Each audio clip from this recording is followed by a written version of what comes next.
Nag-aaral ka ngayon? Sa Makabaklay High School? Anong grade mo na?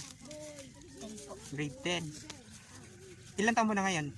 16. 16. Tapos yung, boyfriend mo na ba siya?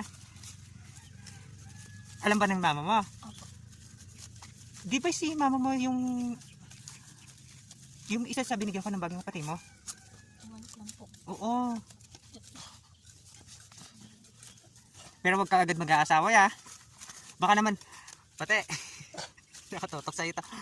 Baka naman magtanan na kayo. Ah. Hindi po. Pero ilang taon mo na? Pati? 18. Siya legal age na. Pero kung tutusin, ang legal age ng lalaki 21. Tapos ikaw 18 dapat ha. Pero baka naman ilang days lang yung magtanan na kayo. Di ba po? December.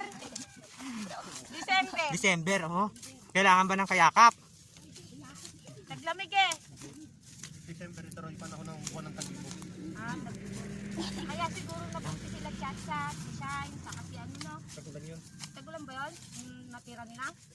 Bakit alabang pasok ngayon? Hindi Hindi pa umabot. Umabsent ka? Hindi. October, August, December yun. Kumaka na sila ng December. Ikaw naman, mali. Kailangan mag-aral mabuti ah.